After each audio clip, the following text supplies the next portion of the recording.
Hi, I'm Peter Murphy-Lewis. And I'm Kelli Smith. Welcome to I Love Chile TV's weekly newscast. Making headlines this week in Chile, lead stories include International Labor Day, the Chile es Tuyo campaign, Google comes to Chile, and new funding for soccer.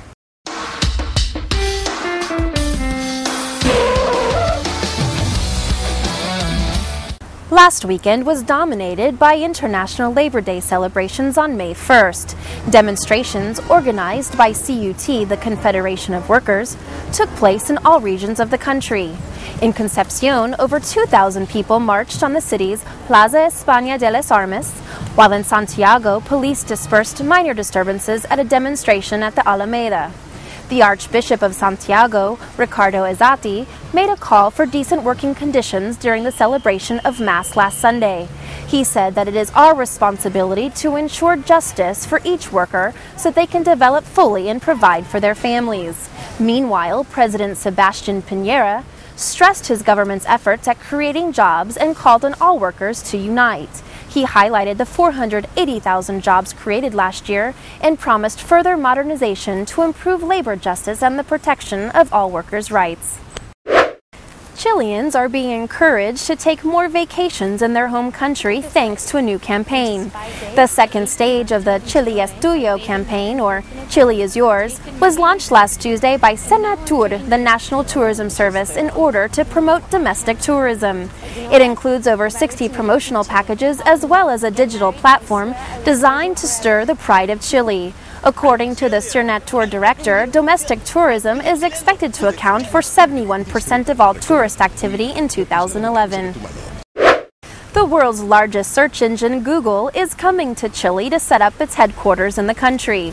Local resources will now be managed directly from Chile without having to wait for updates from the United States.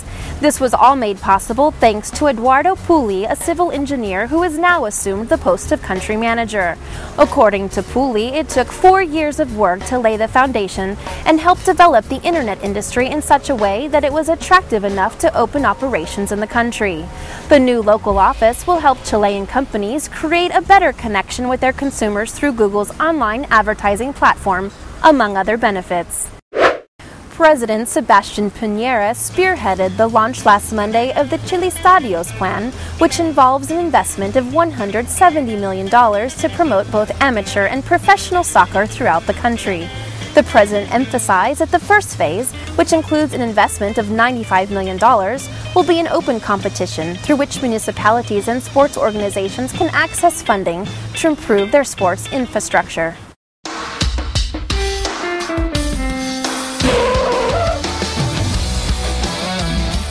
A campaign to help people keep warm over winter was launched earlier this week. Planning Minister Felipe Cast, the Executive Director of FOSA Solidarity and Social Investment, Claudio Storm, and the President of the Camp Leaders Cooperation, También Somos Chilenos, Cecilia Castro, presented the plan We Protect Ourselves from the Winter. This was done together with hundreds of neighbors from Ochigavia Camp in San Bernardo, a temporary settlement created for people who lost their homes due to natural disasters. The project includes 3 stages of work: preventive campaign, funds, and emergency measures. The first step will involve delivering brochures that teach habits to families on how to take care of their homes.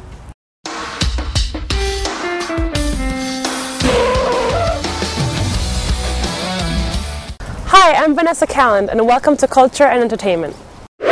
Last Friday, thousands of Chileans got into the party atmosphere at Cumbre Huachaca in Estación Mapocho, Santiago.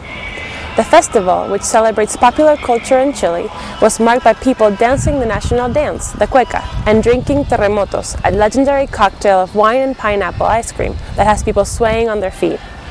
Each year, the Huachaca also crowns a king and queen. This year, the honor went to television presenter Karen Dogenweiler and Fernando Farias. World-renowned exhibition Our Body, the Universe Within comes for its second time to Chile. The exhibition explores the human body in its entirety and includes more than 150 bodies, all of which have been preserved using the process known as polymer impregnation. A fascinating view of humanity, the show will run from May 2nd until July 2nd at Mall Plaza Vespucio in Santiago Entrance is 7,000 pesos for adults and 5,000 pesos for children under 12. The Antofagasta Book Fair opened last Friday and drew in over 8,000 people on its first day.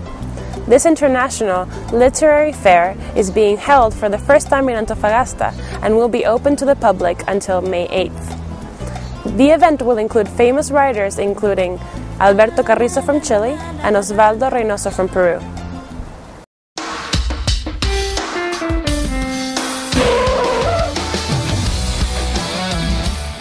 Welcome to the Sports Zone, the week 14 of action in the Chilean Soccer League with the presentation of another great classic between La U de Chile and El Colo-Colo. Colo-Colo took the lead with Ezequiel Miralles' goal midway through the second half, but La U de Chile rallied back with 2 goals in the last 5 minutes. With the victory, the Blue Shirts are now in the second position after seeing O'Higgins losing at home 1-0 at the hands of Iquique. Unión Española also moved up in the standing with a 4-3 victory over La Serena in Santa Laura, and La Católica, steady as a clock, racked up their 11th win of the season with a 2-1 victory in Collao of Concepción. If we take a closer look at the standing with only 3 games to go in the Apertura tournament, well, La Católica comfortably in the driver's seats with 35 points. La U with 7 points behind the leader with 28.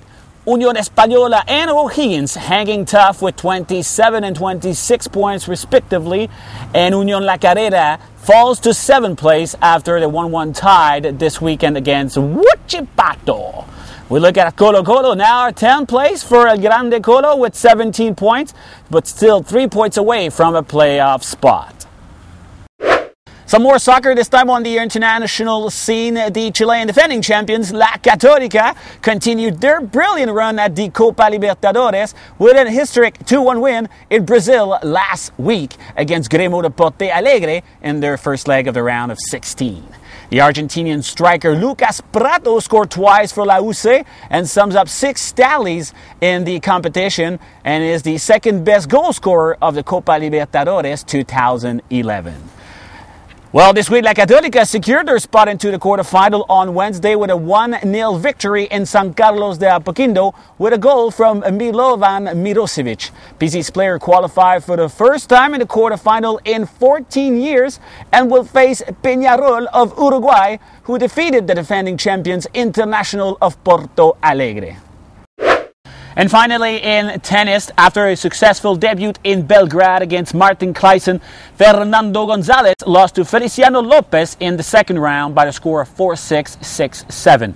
Fenya is in action this week in the Challenger Tour and will be in Prague and will face Jaroslav Pospisil, the 30-year-old Czech, ranked 106 in the world.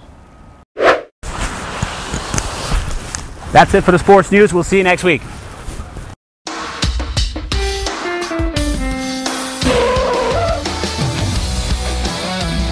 I'm Kelli Smith. Remember, watch I Love Chile TV every week to get your news about Chile in English. Thanks for watching.